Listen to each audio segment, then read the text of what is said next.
74 ABC Melbourne. You're with Nicole Javastic. Call now on 1300 222 774 or text 0437 774 774. Can you afford to buy a house, or is it now just an impossible dream? Once you paid 5 times your wage for a house, now it's 15 times. Have you given up? And who is responsible for what the Shadow Treasurer says is a crisis? And later this hour, the Melbourne comedian making the big time in Los Angeles. On 774 ABC Melbourne, you're with Nicole Javastic. Call now on 1300 222 774 or text 0437 774 774.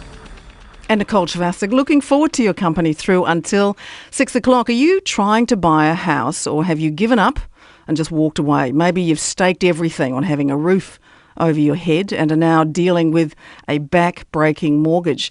The Shadow Treasurer today warned that Australia has become a nation that can no longer house its children. They're fairly emotive words, aren't they? Is Australia handing its young a raw deal, or is it struggle when you start? And that's just the reality of life. Everybody struggles when they want to buy a house. You just got to suck it up. Chief Economist at Macro Business, Leith Van Onnesen, has worked in the federal and state treasury. He says it's a travesty, in fact, that young people can't buy a house. But the Shadow Treasurer is part of the problem. Leith Van Onnesen, good afternoon. Yes, hello Nicole, how are you? I wonder what your reaction was when you heard Chris Bowen's comments this morning. Look, I first of all want to congratulate the Shadow Treasurer for bringing such an important issue to the public spotlight. Housing affordability has received not enough attention in this country, whereas across the ditch in New Zealand, it's front and centre of the political debate. And it is fantastic to see such a senior political figure raise these issues and obviously, reiterate his call to wind back negative gearing, which is great.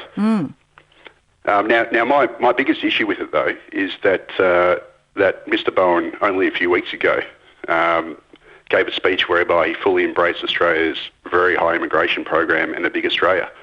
And in my opinion, those comments were basically at odds with his affordable housing claims. I'll explain why, just for your Melbourne viewers. Over the past 12 years, Melbourne's added nearly 1 million people to its population, which has come mostly via immigration. And over the next 36 years, the Victorian government projects that Melbourne's population will swell by around 75% from current levels to 8 million people. Now, that's around an MCG worth of people coming to Melbourne every year for 36 years, and more than double the annual population growth that we experienced since the Second World War.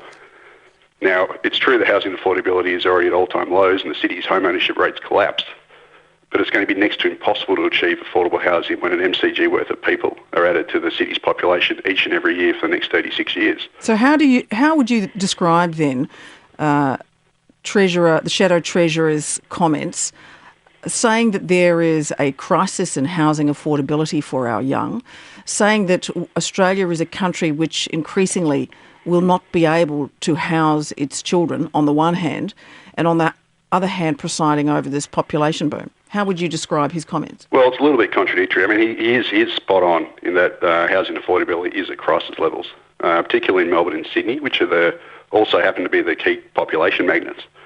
But at the same time, you can't import, well, both through natural increase but also immigration and MCG worth of people into Melbourne every single year for the next 36 years and somehow expect housing to become affordable. It just doesn't work. And it also works. It also doesn't work for traffic congestion, and also overall livability. It's basically a numbers game, and the numbers don't add up. Leith Van Onselen, we have some audio here of the Shadow Treasurer speaking about this issue today. The inability of young people in particular to buy a home to accommodate them has reached, I say, calmly and soberly, crisis levels. We are a nation which can no longer house its own children. Do you feel calm and sober about this, Leith Van Onselen? Look, personally, I'm one of those lucky people who purchased a home a decade ago, so I guess I'm set. But I do have young children, and I do have friends who've missed the boat, and it is a terrible situation. It's actually, I feel a bit embarrassed sometimes when people come over to my house who don't have a house and they're struggling. and you feel a little bit, I do feel a bit of guilt. And the fact of the matter is this generation is facing barriers to home ownership that is unprecedented, at least since the post-war era. Here's the other side of the argument, I guess, Leith, that whenever you buy a house, it doesn't matter what generation you are, it's going to be a struggle. It's going to be a big investment. And,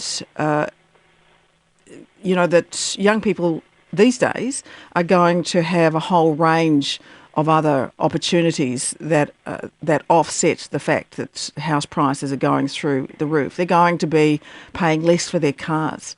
They're going to be paying less for their appliances. They're going to be paying less for a whole lot of consumer goods that were beyond the reach of those who were buying homes in the 1950s and the 1960s.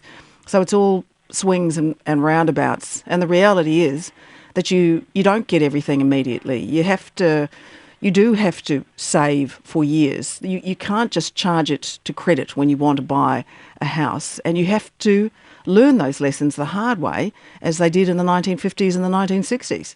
Yeah, but the big difference is that a mortgage these days is absolutely ginormous. And unlike previous generations, those mortgages do not get eroded by inflation. So we have a very low inflationary environment. We also have a very low wages growth environment. So what that means is that a big mortgage today is still going to be a massive mortgage in 10 years' time, whereas those in prior generations had the benefit of high inflation to erode their debt away. Yeah, sure, but contextually, if house prices are growing and you have a big mortgage, it's going to reduce by virtue of the fact that the value of the house is rising. Well, I don't see why that's a benefit. I mean, if you own a house, you still have to pay the debt. The fact that your house is rising in value doesn't pay the debt off for you. It doesn't pay the debt off, but it grows your asset, and it means that if you ever want to sell, that you can do so and pay down your debt immediately and take the capital gain. I mean... But the fact of the matter is that you're still going to dedicate a much higher proportion of your lifetime earnings into paying off a house than has ever been the case before. Well, everybody spends 30 years paying off their mortgage. That's just life. Well, that's actually not true, because mortgages used to be for 15 years, not 30 years. 30 years is actually a recent phenomenon. And it won't be long before you get to a situation like Japan where there's 50-year plus mortgages. 1300 222 774 if you would like to join the conversation. Are you trying to buy a house, or have you given up and walked away? I'm speaking to Leith Van Onselen, who is the Chief Economist at Macroeconomics. Leith has previously worked as an economist at the Australian Treasury and the Victorian Treasury. Leith, isn't it simplistic to ascribe the housing crisis to just one factor, population growth? Of course, absolutely. Wages are going backwards. Yeah. Casualisation is on the increase. These are things which also contribute significantly to people's inability to buy a house. Oh, absolutely. Yeah, I totally agree with all that. Tax concessions, you've got land supply constraints, planning issues. There's a whole bunch of issues that have driven up the price of housing. But I just raised the immigration issue because that's where Shadow Treasurer Bowen seems to have the biggest contradiction. So what would you like to see in relation to pulling back that immigration quota?